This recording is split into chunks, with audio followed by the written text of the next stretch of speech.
Hi guys, I'm sitting with Roxy and Ruby to tell you some exciting news. We've published a cookbook. If you type in on Amazon Freddy's Kitchen, you can find it. It's a perfect Christmas present. Roxy's very excited, as you can see.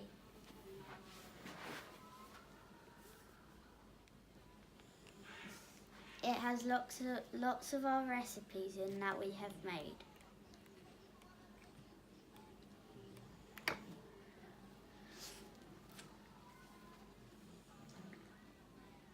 We hope you like it.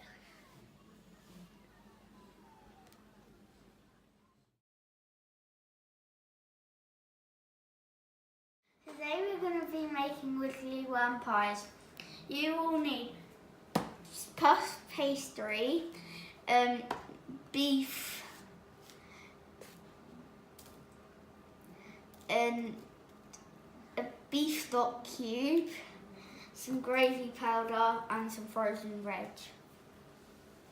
Let's cook. First thing you need to do is put in your beef.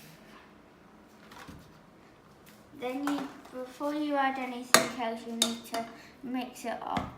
The best way is to do it is just push it like this and then just stir it.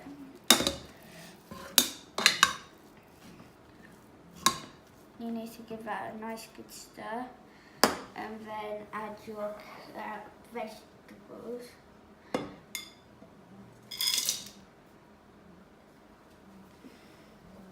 You may need to use your spoon if you're getting it out of a bowl.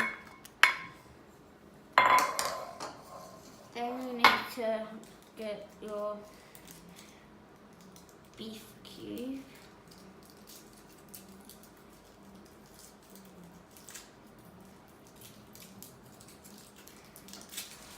And then you need to mix it up.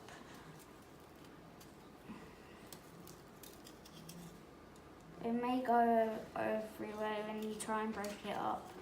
If it does, just try and put it back in if they're big bits.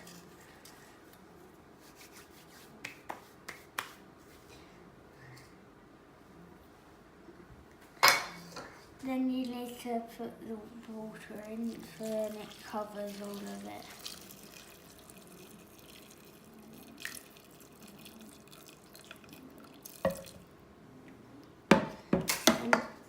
You need to stir it.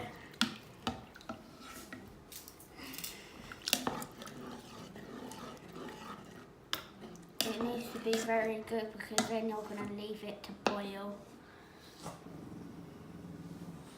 Once it has started to boil, you need to turn it down to low.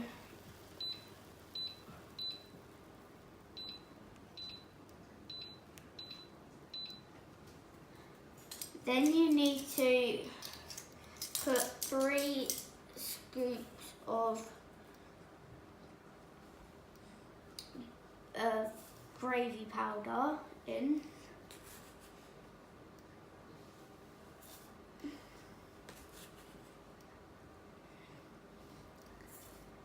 Then you need to give it a good stir to mix it all together and blend it, all the tasters in together.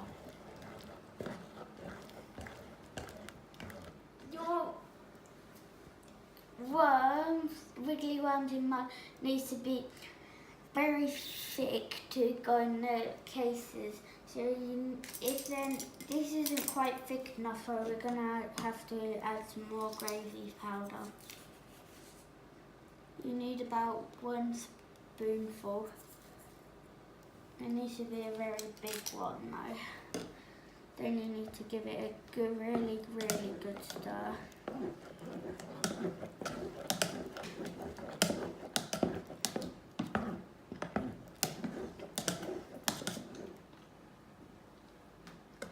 Then you need to turn the hob off and then leave it to the side. Once you finish cooking, you need to put your Wiggly Worms in mud in a bowl to cool down. It may be hard to get off because it's thicker than it was at the start.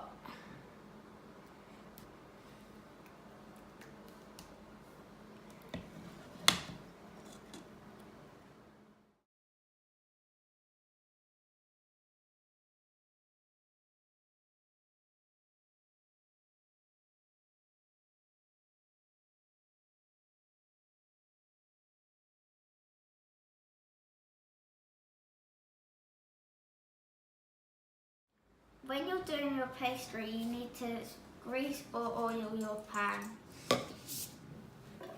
Then you need to put something that's a bit larger than the thing, so then you can push it down and then it will go on the sides to make it stick. You need to cut it out and you don't want to, and be careful with the sharp knife.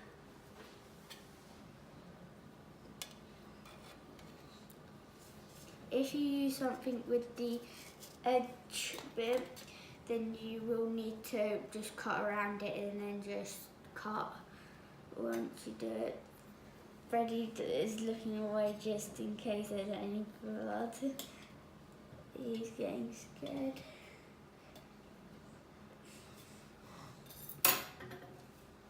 Then you're going to take your thing off and then you're just going to get the pastry around it and then just try and pick it up.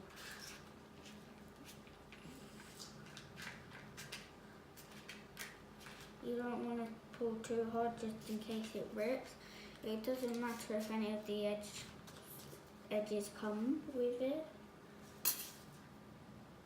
You may need to cut it more if it doesn't come off the first time. And you need to put it in, and you can't push too hard, otherwise you will have a leaking one.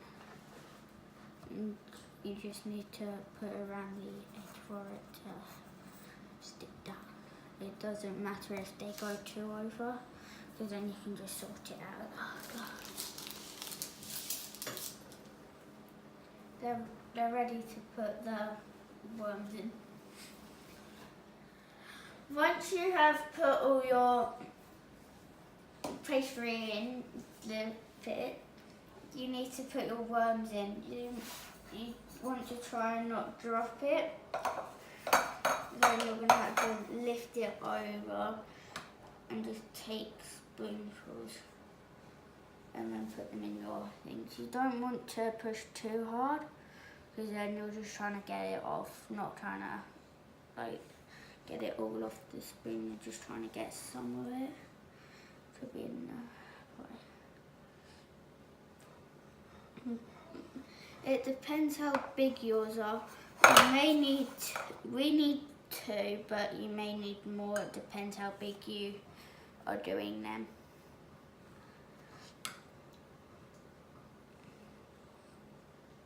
If you didn't get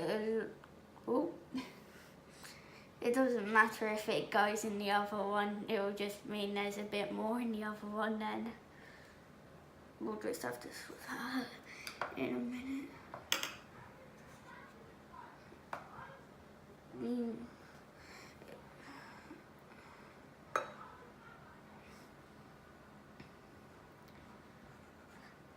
If you're doing it with something bigger, you may not have to do one spoonful.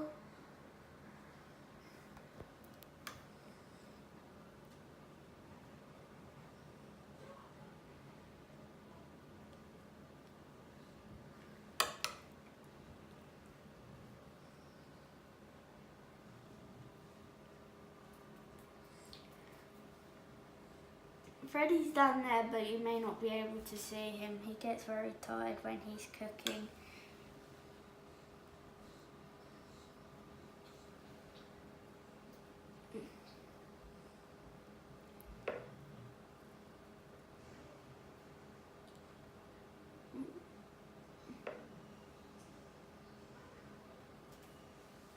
if some spill and you can't get it back where you've put your ones and you've got one next to it, just put it in the next one.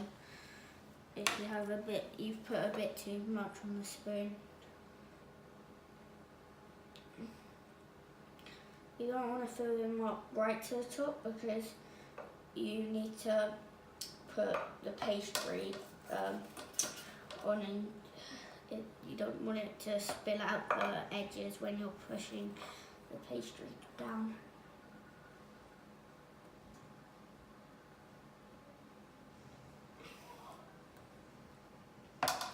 With your old pastry, you can keep it because then you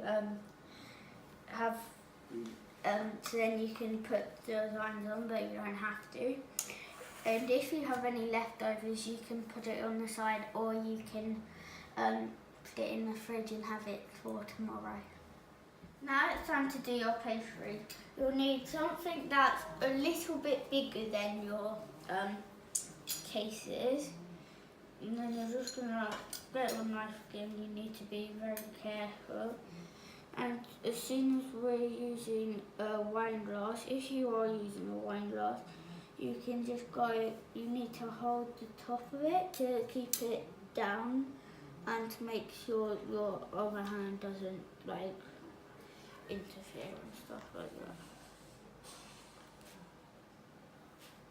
It doesn't matter if some get stuck onto the wine glass, what you're using, because you'll just probably put it in the wash anyway.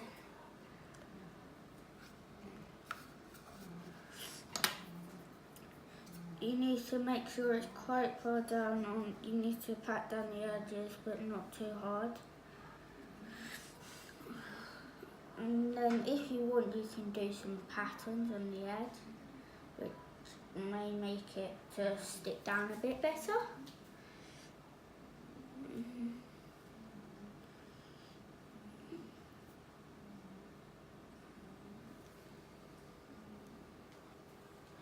If there's any bits on the edge that's really annoying, you can just cut them off with the knife, but be careful too when you do that.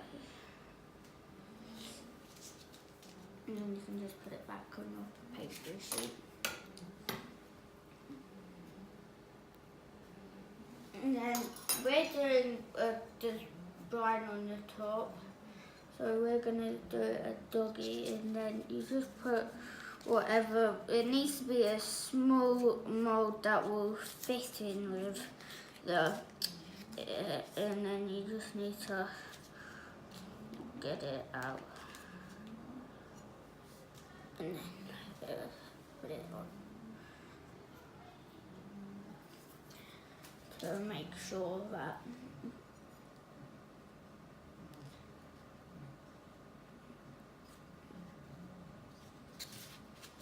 after your pies look something like this, but the design doesn't have to be the same, you will put them in the oven on 180 degrees.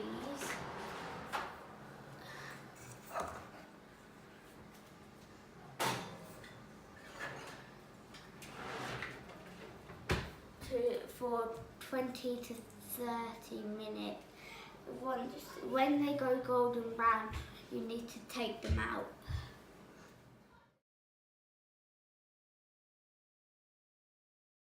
Once your pies have gone goldenly brown, you need to get them out of the oven.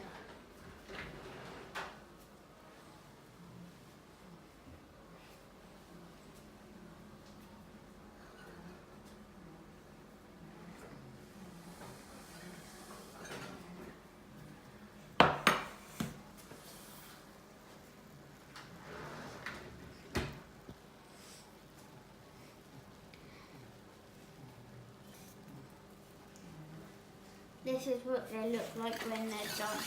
Yours might not have the dogs on, but you can design them how you want them to be.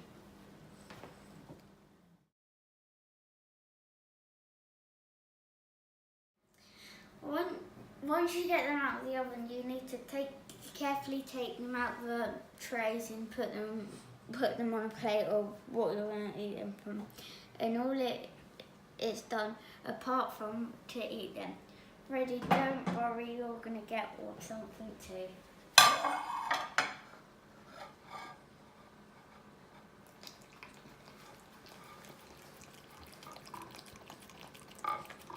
Bye guys.